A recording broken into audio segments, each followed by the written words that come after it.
Good night. Sweet dreams.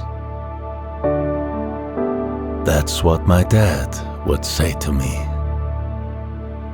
But sometimes I had trouble falling asleep. Then he would tell me stories about his travels. I want this tradition to live on.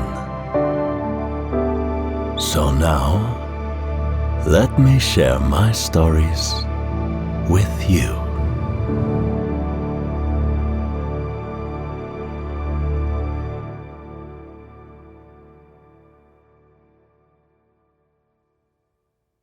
A soft wind rustles through the white branches of a towering London plane tree, making the leaves shimmer and quiver in the morning light. The movement paints the cobblestones beneath me in restless light. Silver one moment, gold the next. There's that familiar scent, sharp, woody, earthy. I can never tell whether it comes from the peeling brown bark that reveals the smooth, pale wood underneath, or from those odd spiky balls the tree drops all over the pavement. Whatever its source, that smell, the smell of these old, knotted plane trees, always carries the promise of summer to me. Usually it fills me with a sort of lazy joy, a reminder of Paris boulevards or sunlit afternoons along the Bosphorus. Usually. Today, it only reminds me that my car is still very, very broken. I'm sitting at a tiny bistro table beside one of Strasbourg's quiet canals, staring into a cup of latte that's slowly losing its steam. An untouched chocolate croissant rests silently beside it, its flaky layers glistening in the morning sun. Around me, the half-timbered houses of the old town lean and smile at each other, their window shutters painted in cheerful reds and blues. The flower boxes are overflowing with colorful geraniums, and reflections ripple lazily across the water. It should be perfect. But I can't quite feel it. Not yet. My phone screen glows accusingly in my hand. Still, no message from the mechanic. I was on my way to Barcelona for a long-planned reunion with old friends, but then, 2 days ago, my faithful little car coughed its last, somewhere among the golden vineyards just past the French border.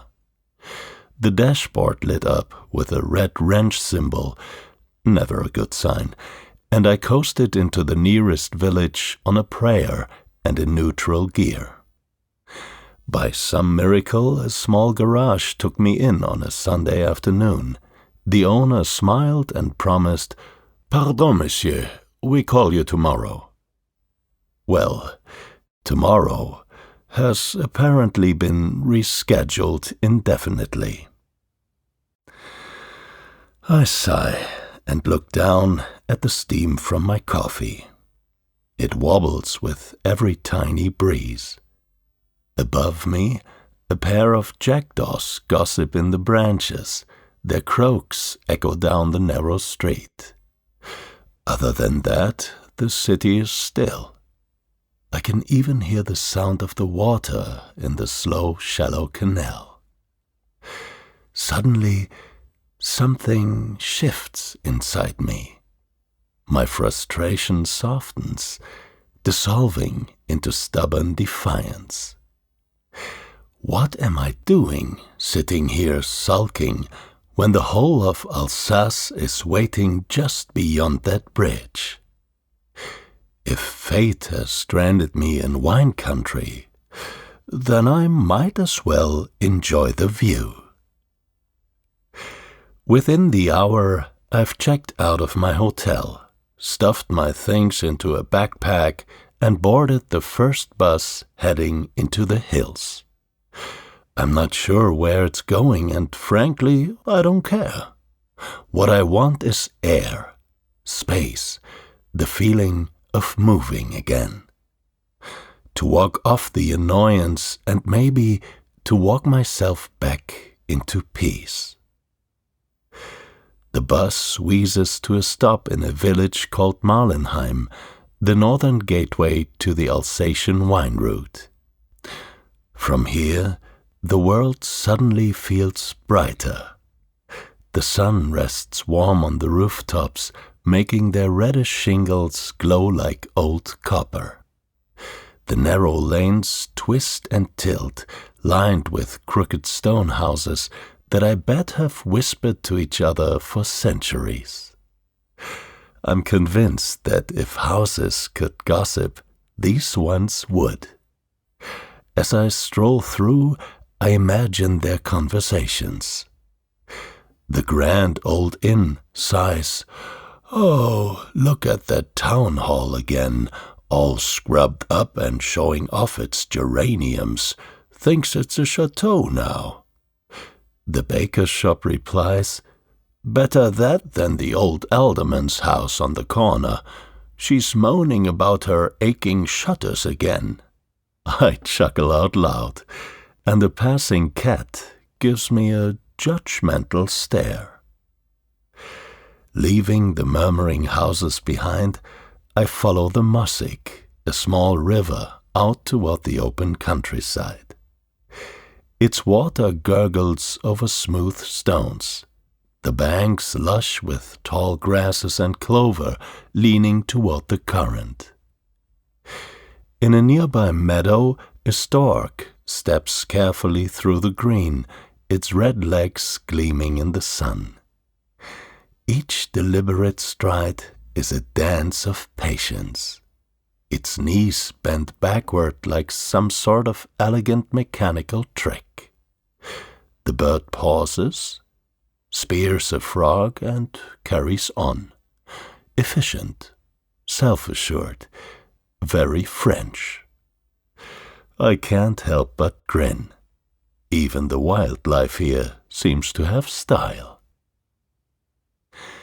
Before long, the path begins to climb.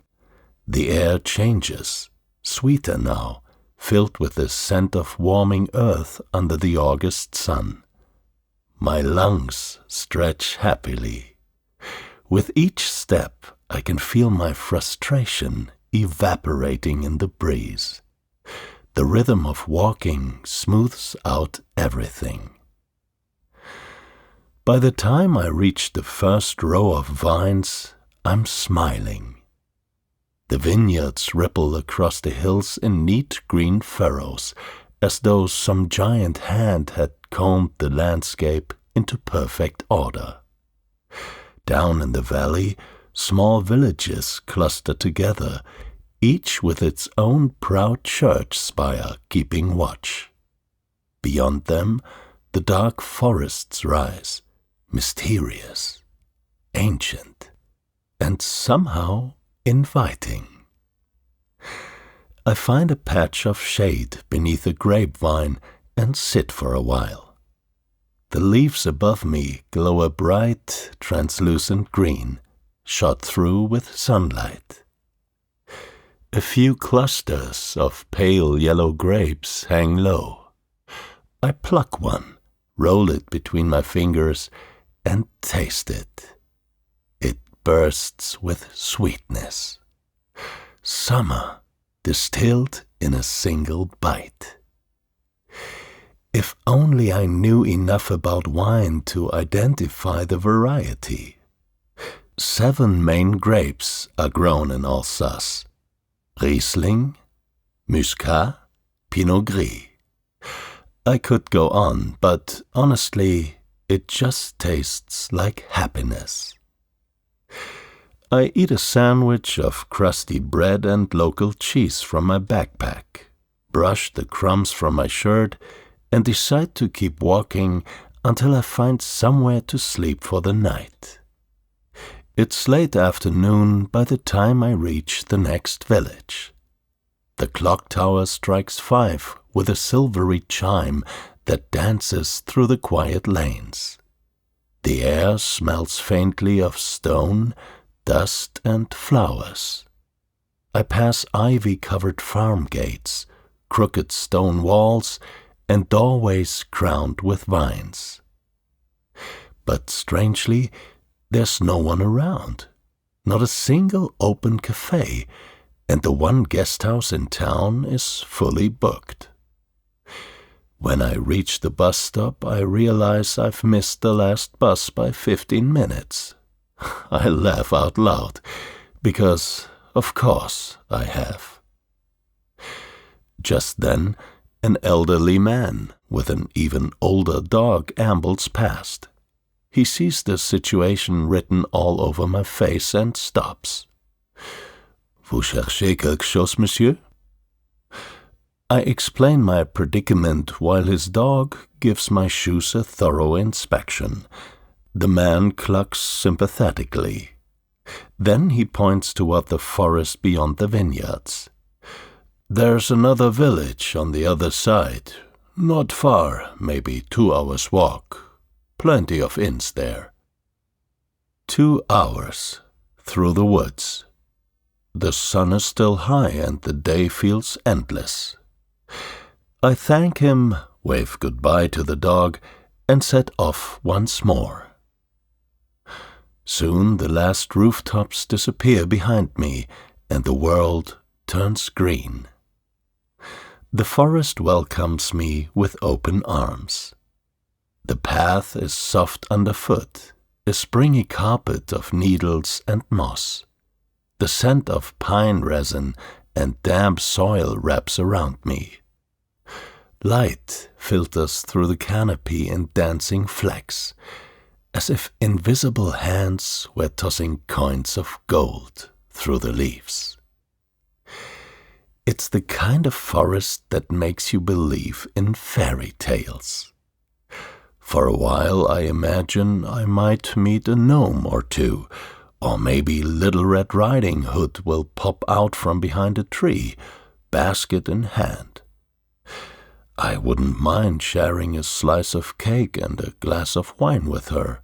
After all, adventures are best shared with wine and someone to laugh with. I'm smiling at the thought when my boot catches on a root. One undignified yelp later, I'm face down in the moss. I lie there for a moment, staring at a very surprised beetle, and then start laughing. The forest seems to laugh with me. The leaves tremble overhead, and a bird calls from somewhere as if to say, "Nice one, big guy." When I try to stand, I feel a sharp twinge in my ankle. Not broken, but definitely not happy. I sit for a while, listening to the forest breathe. It's strange. I should feel frustrated again, but instead I just feel peaceful. The sunlight lies warm across my shoulders.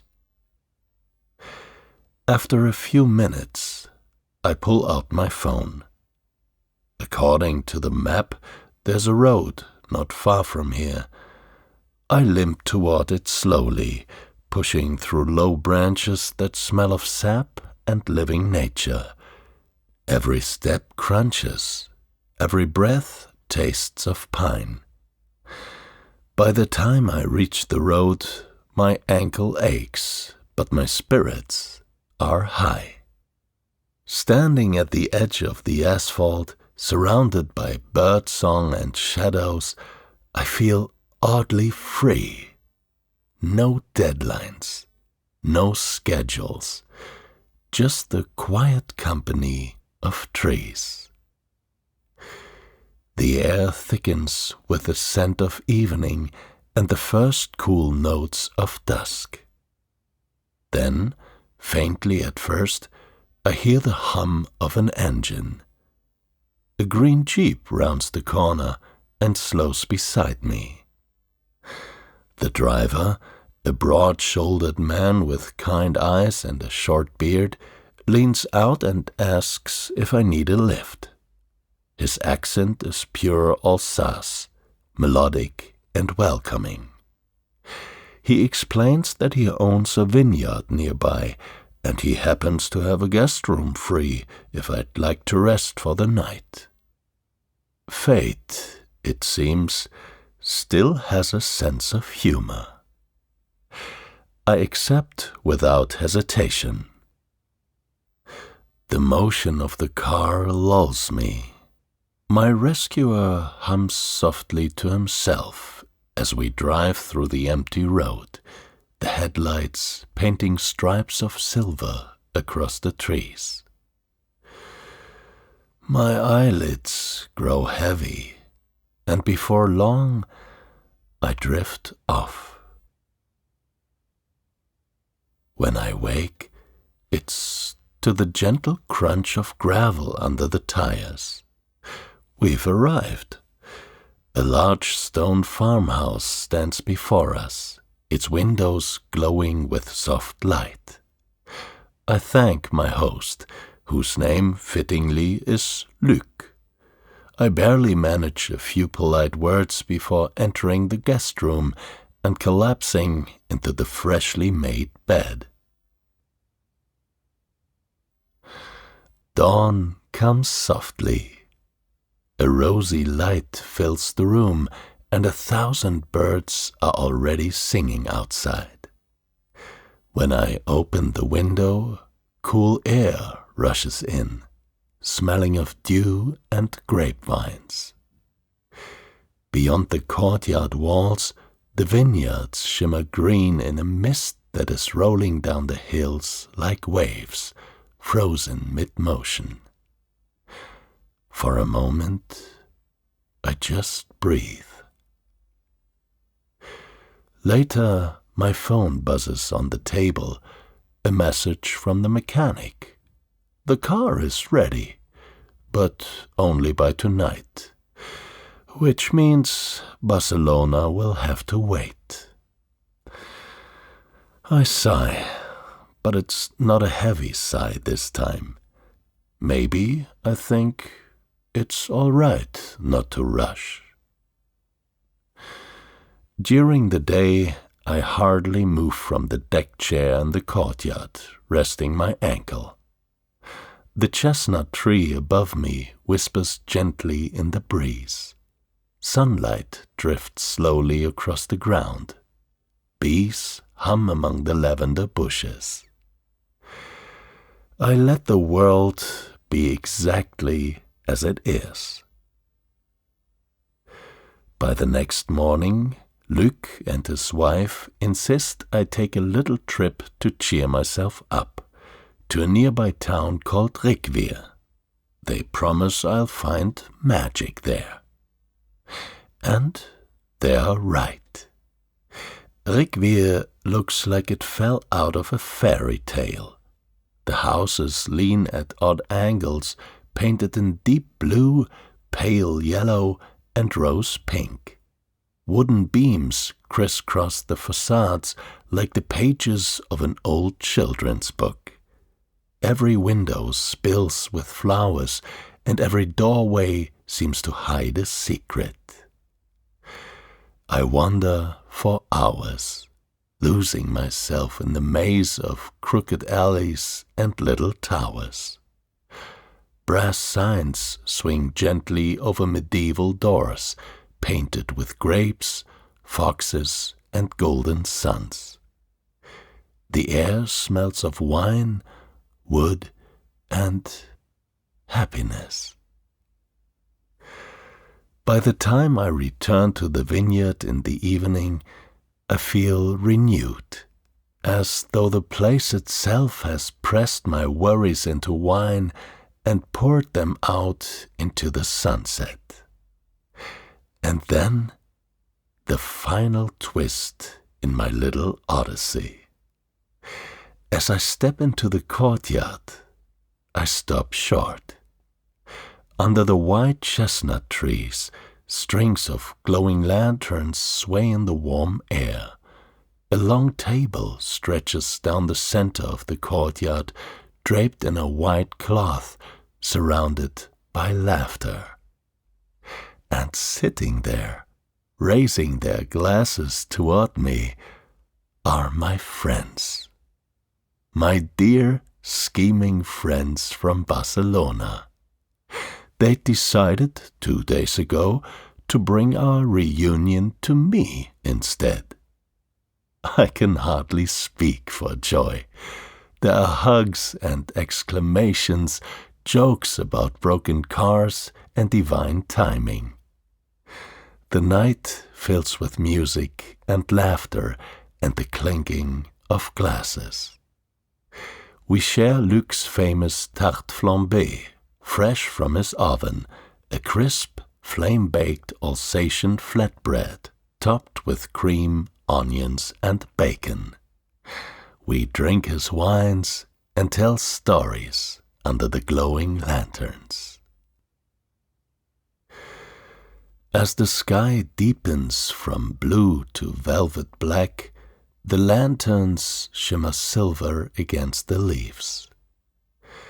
I lean back and look around the table, at the smiling faces, the candlelight, the stains of red wine blooming like constellations on the white cloth.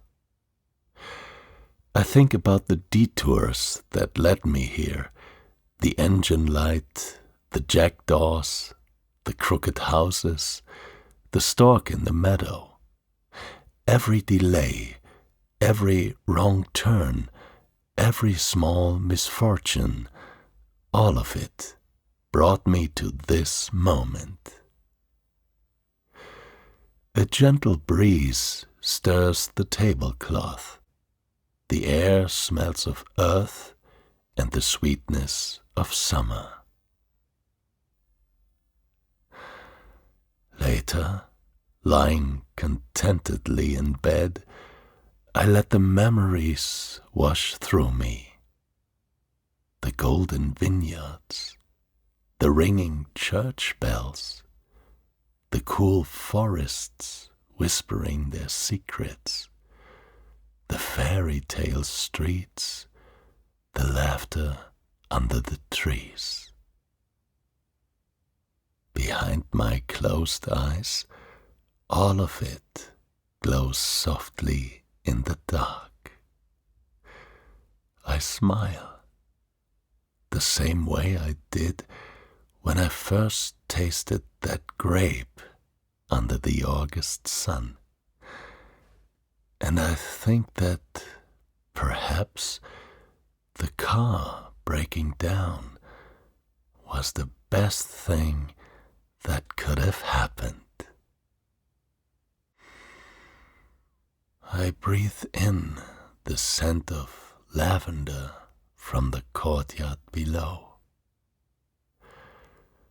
And as the night air drifts through the open window, I sink slowly, peacefully into sleep.